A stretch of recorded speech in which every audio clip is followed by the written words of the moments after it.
श्री शिवाय दोस्तों, हर हर महादेव। आप सभी लोग जानते हैं कि 15 मई 2025 यानी गुरुवार को पड़ रही है ज्येष्ठ महीने की तृतीया तिथि। और दोस्तों, यह वह तिथि है जो ज्येष्ठ महीने में पड़ने वाली सबसे बड़ी तिथि है, क्योंकि यह गुरुवार के दिन पड़ रही है और इसका बहुत ही बड़ा और विशेष महत्व होता है। पूज्य गुरुजी ने कहा है, अगर कभी भी मौका लग जाए और ज्येष्ठ महीने की तृतीया तिथि गुरुवार को पड़ जाए तो आप लोगों को एक पीपल के पत्ते पर राम वाला उपाय तो अवश्य ही करना चाहिए। इन दोनों का सहयोग बहुत ही कम आता है। और इसी के साथ में गुरुजी ने अपनी शिव पुराण कथा में बताया है कि इस दिन आपको एक पीपल के पत्ते पर राम वाला उपाय तो आपको अवश्य ही करना चाहिए, क्योंकि ऐसा दिन पूरे साल में सिर्फ एक ही बार आता है। और दोस्तों, आप सभी लोग जानते हो कि गुरुवार तृतीया तिथि का अगर सबसे बड़ा कोई उपाय है तो एक पीपल के पत्ते पर राम वाला उपाय है। तो दोस्तों, इस गुरुवार तृतीया तिथि के दिन आप लोगों को इस एक पीपल के पत्ते पर राम वाला उपाय को जरूर करना है। बहुत सारे लोग होंगे जिन लोगों ने इस उपाय को न किया हो, मतलब पूरा साल निकल गया, उन्होंने किसी भी देने से एक पीपल के पत्ते पर राम वाला उपाय को ना किया हो। पर दोस्तों, आपके पास एक आखिरी मौका बचा हुआ है, जो कि 15 मई गुरुवार तृतीया तिथि के दिन है। तो इस दिन आप लोगों को इस वाले उपाय को जरूर कर लेना है, भले ही आपने पूरे महीने भर इस उपाय को न किया हो। पर अगर आपने इस ज्येष्ठ महीने के पहले गुरुवार तृतीया तिथि के दिन अगर इस वाले उपाय को कर लिया तो आपको इस उपाय को करने का फल मिलेगा जिसकी आपने कभी कल्पना भी नहीं करी होगी। इसीलिए आप लोग इस वाले उपाय को एक बार जरूर कर लेना है, ताकि आप लोगों के हाथ से यह मौका न जा सके और आपको इस उपाय को करने का फल मिल सके। दोस्तों, यह उपाय पंडित जी ने अपनी अभी की ही श्री शिव महापुराण की कथा में बताया है, जिस उपाय को आज हम आपको बहुत अच्छे से समझाने वाले हैं। इस वीडियो को देखने के बाद इस उपाय को समझने के लिए आपको कोई और को देखने की जरूरत नहीं पड़ेगी। तो चलिए दोस्तों, उपाय को शुरू करते हैं। देखिए, यह इस ज्येष्ठ महीने के पहला तृतीया तिथि के दिन यह इतना खास होता है, इतना महत्वपूर्ण होता है। देखा गया है, कभी कभी बड़े बड़े पूजा पाठ अनुष्ठान से जो मनोकामना पूर्ण नहीं होते, वह ज्येष्ठ महीने के गुरुवार तृतीया तिथि के दिन एक छोटे से उपाय करने से ही आपकी मनोकामना पूर्ण हो जाती है। और बहुत सारे लोगों ने इस उपाय को किया भी है और उनको इस उपाय को करने का फल भी जरूर मिला है। अगर आप लोग भी इस उपाय को करना चाहते हैं तो आप इस उपाय को पहले अच्छे से समझ लेना, सुन लेना, उसके बाद करना। आपको इस उपाय का फल जरूर मिलेगा। और इस उपाय को कर लेने से आपके घर में चाहे किसी भी प्रकार की दुख और समस्या क्यों न चल रही हो, आपको उसका कारण भी नहीं पता है कि भाई यह समस्या किस कारण से चल रही है, उसका कुछ भी कारण हो सकता है, जैसे पितृ दोष हो सकता है या किसी भी तरह का मंगल दोष भी हो सकता है। तो इस दिन आप लोगों को यह वाला उपाय कर लेना है। यह एक ऐसा उपाय है जिस उपाय को अगर किसी विशेष दिन पर किया जाए तो भाई उस विशेष दिन का जो है वह तो हमें मिलता ही मिलता है, पर हमने उस दिन पर इस उपाय को किया है तो हमें उससे भी बड़ा फल मिलता है, और फल बहुत जल्दी मिलता है, क्योंकि आप इस उपाय को बहुत ही बड़े और विशेष दिन पर कर रहे हो। तो चलिए अब उपाय के बारे में बात करते हैं, लेकिन उससे पहले आप लोगों को यह जानना आवश्यक है कि आखिर यह उपाय किस समय करना है, किसको करना है और कैसे करना है। तो चलिए हम आगे आपको वीडियो में एक एक करके बता देते हैं।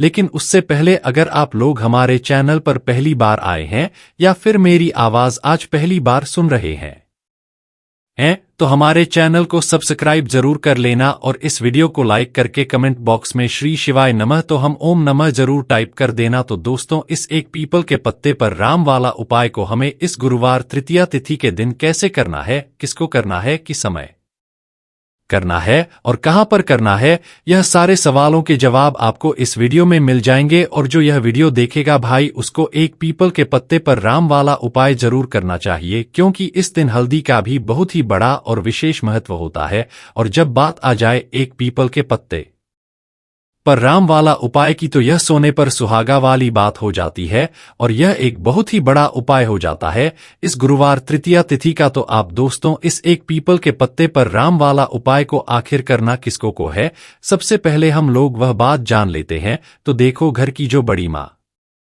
माताएं बहनें होती है, उन माताओं बहनों में से कोई भी एक बड़ी माता बहन इस वाले उपाय को कर सकती है। और दोस्तों, अगर आप चाहें तो अपने घर में से सभी सदस्यों को भी इसको करवा सकते हैं। अगर किसी व्यक्ति की खुद की कोई मनोकामना है, खुद की कोई दुख और परेशानी है जो कि वह अपने लिए यही करना चाहता है, इस वाले उपाय को तो वह खुद अपने लिए भी कर सकता है। बाकी अगर कोई घर में से ऐसा है जो कि अपने पूरे घर परिवार की सुख और शांति के लिए यह वाला उपाय करना चाहता है, तो भाई वह भी कर सकता है।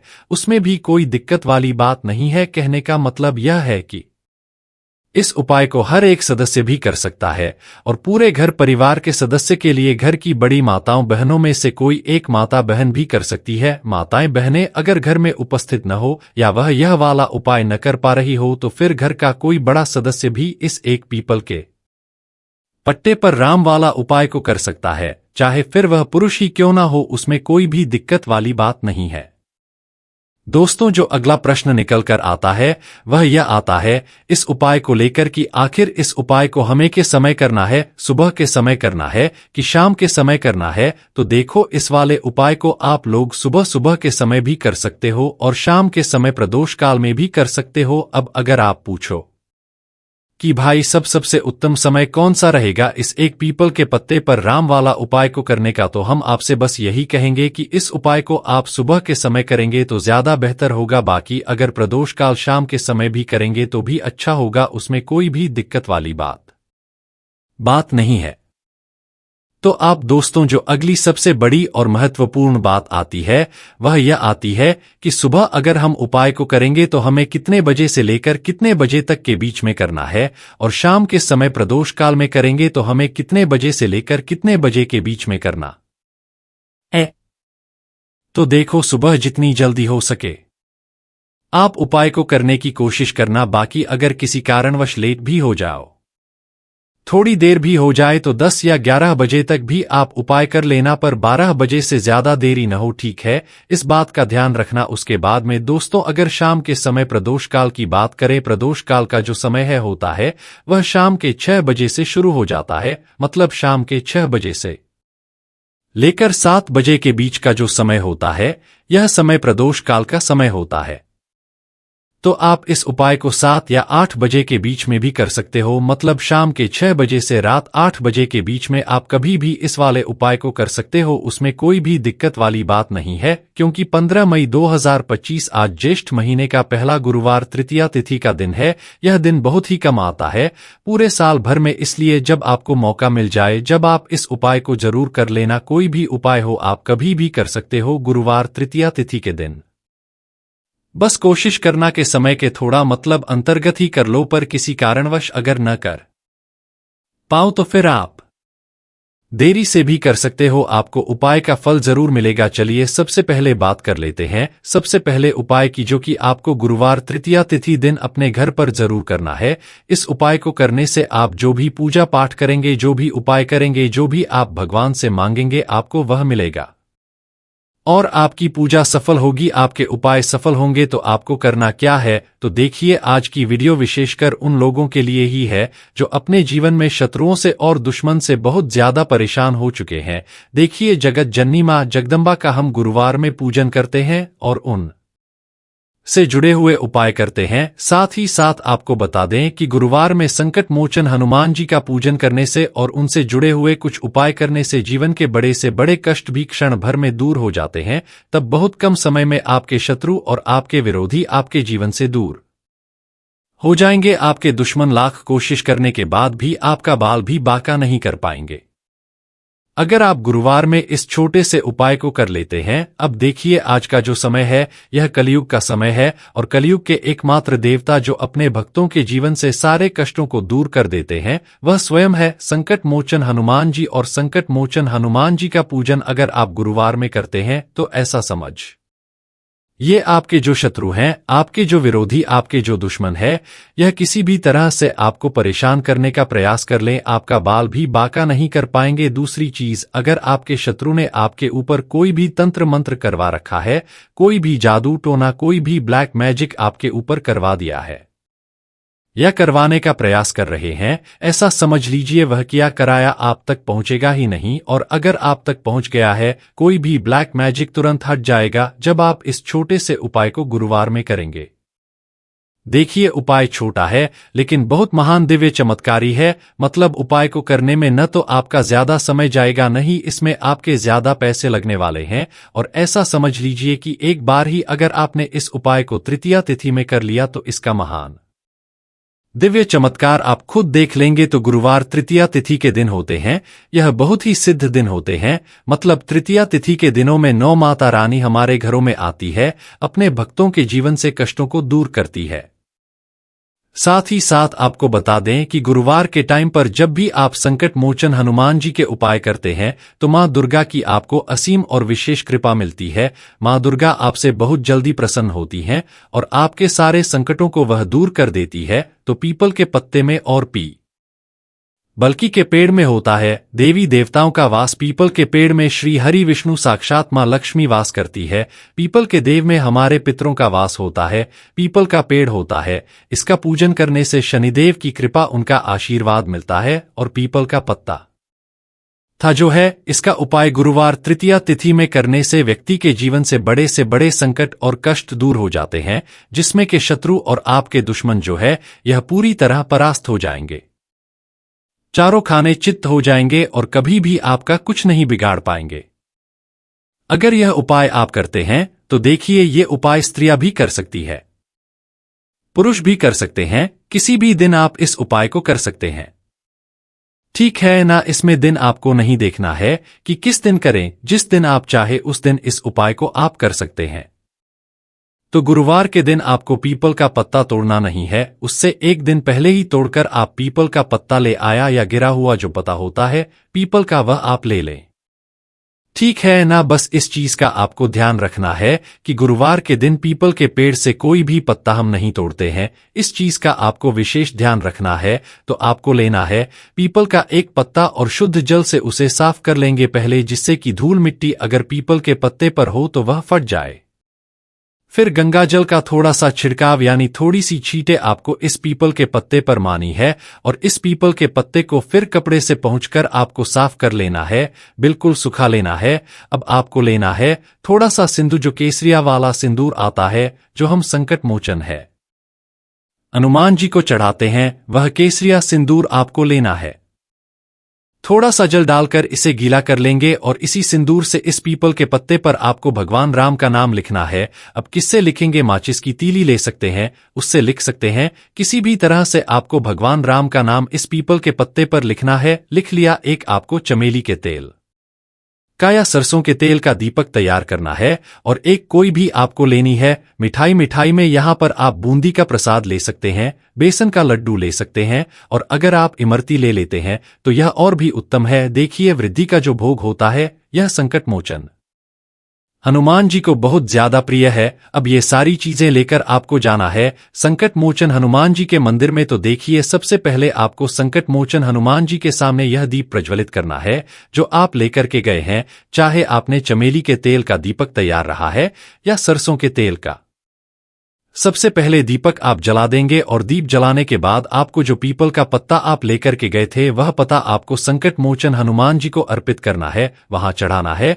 और जो भी भोग में आप लेकर के गए हैं, चाहे आपने बेसन के लड्डू लिए, बूंदी का प्रसाद लिया या फिर इमरत, जो भी कुछ आपने लिया है उसका भोग लगाना है। और संकट मोचन हनुमान जी से आपको प्रार्थना करनी है कि ही जगत का कल्याण करने वाले संकट मोचन हनुमान जी, संकटों को हरने वाले मेरे जीवन से शत्रु और दुश्मनों को भी दूर कर दीजिए। शत्रु का किया कराया तंत्र मंत्र सबको छट जाए, ऐसी कृपा मुझ पर कीजिए। इस तरह से आपको प्रार्थना करनी है, और 108 बार जय श्री राम, जय सीताराम, जय श्री राम, जय सीताराम, जय श्री राम, जय सीताराम, इस तरह से आपको जयकारा लगाना है, क्योंकि भगवान राम का नाम संकट मोचन हनुमान जी को सबसे ज्यादा प्रिय है। तो जाएगा लगा देंगे। और देखिए, अगर एक बार हनुमान चालीसा पढ़ पाएं तो आप एक बार हनुमान चालीसा जरूर पढ़े, ठीक है ना। ज्यादा बार नहीं तो एक बार जरूर पढ़े। जयकारा तो आपको बिल्कुल से लगाना है, और इस छोटे से उपाय को किसी भी दिन कर लीजिए, सुबह कर लीजिए, शाम को कर लीजिए, और किसी भी दिन जैसे ज्येष्ठ महीने की तृतीया तिथि जो होती है